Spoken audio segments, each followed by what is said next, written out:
April 10th, 1912. Jack and I boarded the Ship of Dreams. As the great vessel pulled away from the shore, the cheering crowds faded into a distant memory. Looking out at the endless shimmering sea, I felt a sense of infinite possibility. Jack, with his characteristic grin, squeezed my shoulder.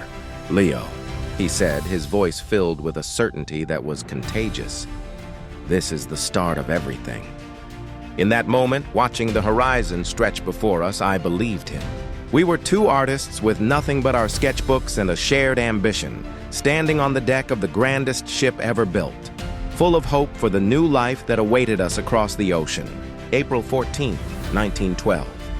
The night was cold, the stars brilliant against the black velvet sky. Then came a terrible grinding jolt that shuddered through the entire ship, a deep groan of tortured metal that silenced the music and laughter in an instant. "We've hit an iceberg!" The initial disbelief quickly gave way to a chilling realization. The dream had shattered, plunging us into a waking nightmare. Panic began to ripple through the decks like a contagion, but amid the growing chaos, Jack and I found each other's eyes. In that shared, firm look, there was no fear, only a silent, determined agreement.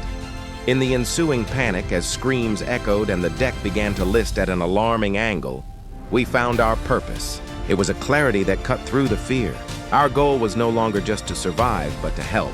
We were a team, moving with an unspoken understanding.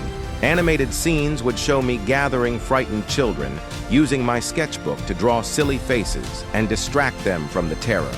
My voice a calm anchor in the storm. At the same time, Jack, ever the leader, was a force of nature, his voice ringing out with authority as he organized confused passengers, guiding them through the maze of corridors toward the lifeboats. Time was running out. The ship's final moments were upon us. We saw a young couple huddled together, their faces etched with a despair that mirrored the icy water below.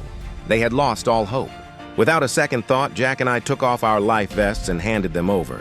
The look of stunned gratitude in their eyes as they were helped onto one of the last remaining lifeboats was our final masterpiece.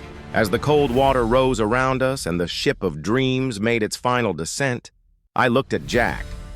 I couldn't have asked for a braver friend. In our last moments, we were together, two souls bound by an unbreakable friendship, forever part of the great Atlantic.